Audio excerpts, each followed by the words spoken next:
Hello there. Today we're going to show you how to make a delicious organic garden vegetable and goat's cheese quiche. It's absolutely wonderful and it's so easy to make as well. So without further ado, let me introduce to you what you will need in terms of ingredients and utensils. First of all, you'll need a quiche dish or tin. We're using a dish for this particular exercise, but there's no hard and fast rules. Just a quiche tin or dish will do. You will need short-crust pastry. You can either make it yourself or you can do what I've done, which is cheat, and I got a pre-made one. It's really easy to roll, and I'll show you how to blind bake it. You'll need to blind bake it before you use it, but I'll show you that in a second. You will need 3 eggs. There we go. You will need 30 grams of plain flour.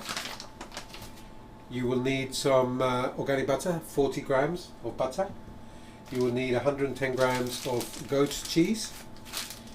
And then for the, you need some milk as well, some organic milk. You'll need 300 mils of milk.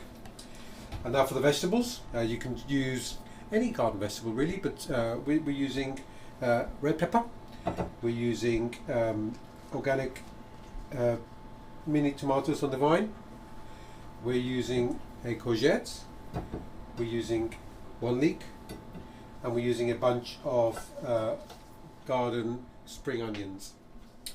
And yeah, so we're ready to show you how to prepare it.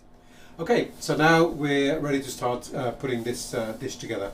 And the first thing I'm going to show you is how to blind bake a pastry case, which sounds very complicated, but it really isn't. So I've shown you the block of short-crust pastry.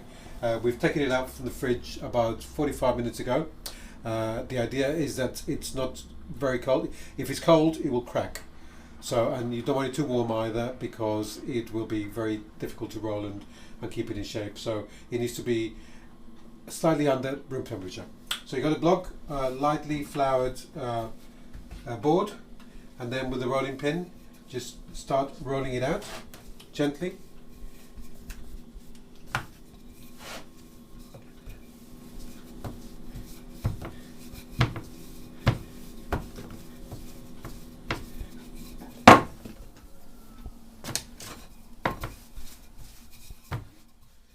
Okay, I've rolled out my short-crust pastry, and what I've done is I've buttered my dish.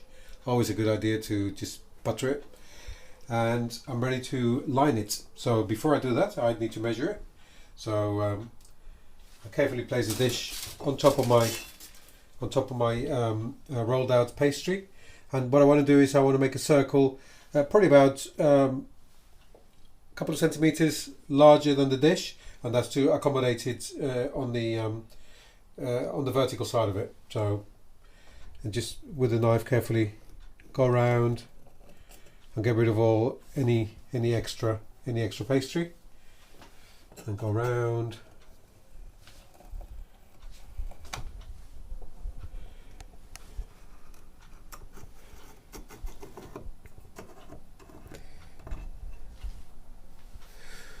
And then this side.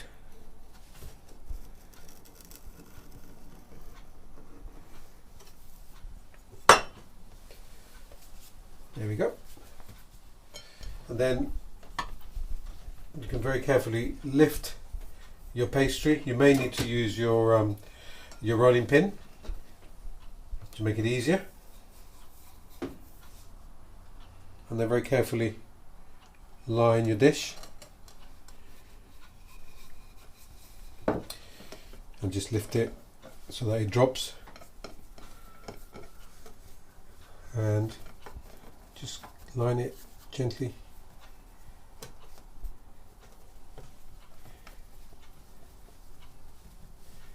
There we go.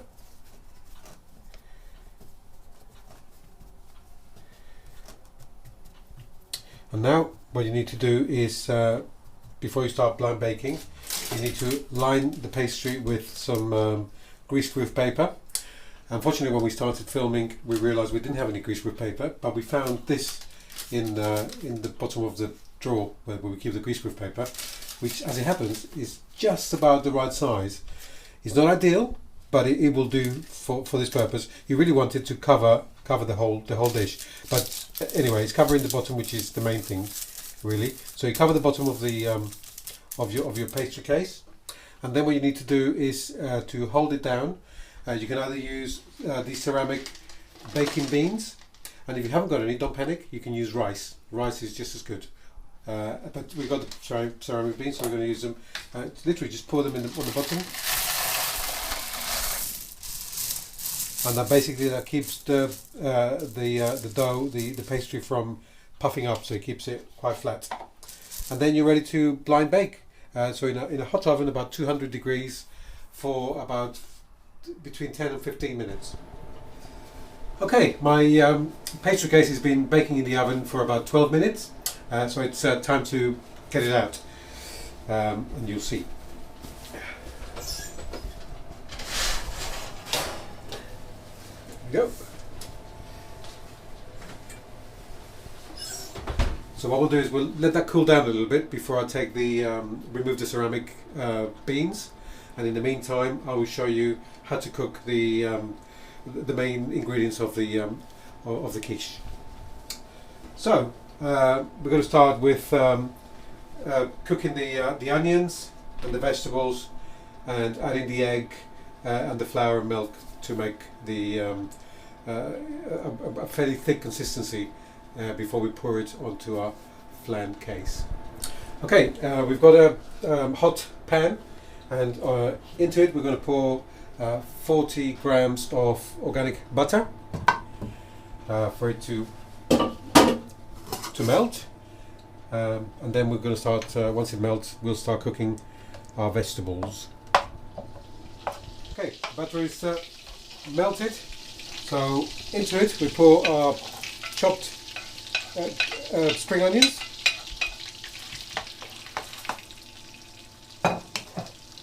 and we just cook them for I don't know, for about 30 seconds to a minute. Just get them heating up. Now we can add our vegetables. So we got red peppers, courgettes or zucchini, and leeks.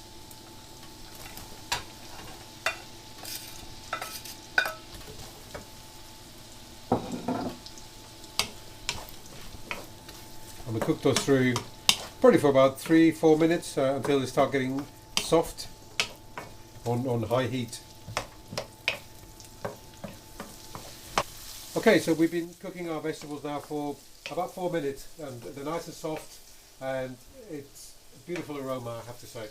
So now we pour the flour. This is plain organic white flour, and we need 25 grams. So we literally just pour it onto the mix and stir, coat everything well. And now for the milk, and we need 300 milliliters of milk, just normal milk. This is organic semi-skim milk, and just pour all over your vegetables. And now you keep on stirring, making sure that you get rid of any lumps that might appear.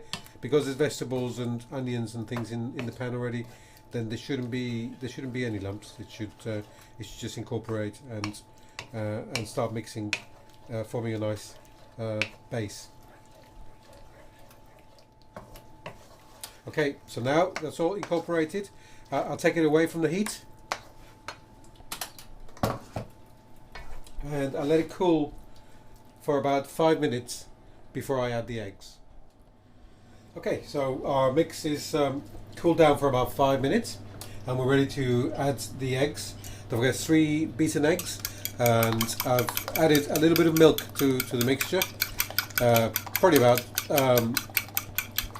50 mils, something like that, and then I just literally pour it onto the mix. It's important to let the mix cool down before you do the eggs, otherwise they will turn into scrambled eggs, and you don't want that. You just want the mixture to be incorporated without scrambling. And then you just fold it in and mix it nicely like this.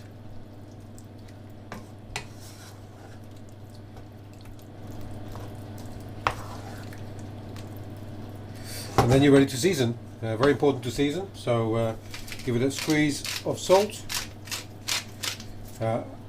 We use special salt here. We use Himalayan pink sea salt, which is really good for you because it's got full of unspoiled minerals, and it's good to replace the depletion of minerals in your body. So this is ideal.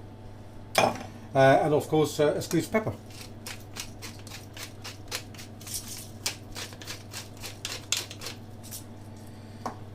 And just stir it in. And we're ready to pour this onto our pastry case. Okay, so now we're ready to pour the mixture into our pastry case. I've removed the beans, the ceramic beans, and the greaseproof paper, and I'm going to leave it around the edges as it is until after cooking, and then I'll trim it and I'll show you. Right, so we've got our mixture, and I'll do it like this so the camera can see. Just pour it all in.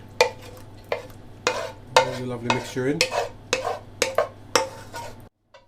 And then you got some 110 grams of goat's cheese. This is hard goat's cheese, but you can use soft goat's cheese, and just scatter it around on top of your quiche.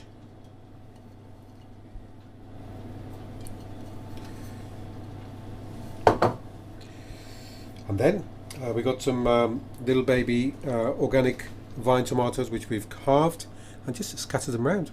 And like this.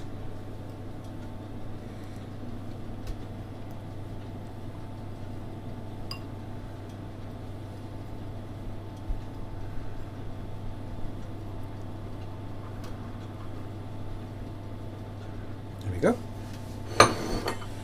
And then into a preheated oven, 190 degrees centigrade, for 40 minutes.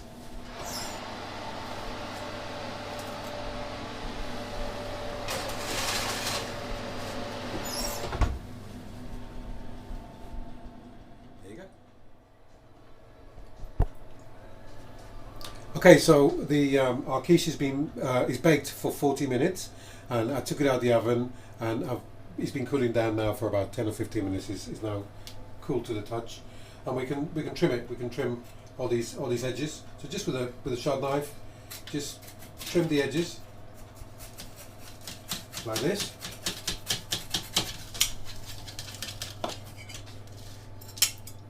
There we go, and we're ready to enjoy. Okay, and now we're ready to eat our beautiful organic vegetarian quiche. And if the camera comes and pans, we'll see what we did. So we've got a slice of quiche.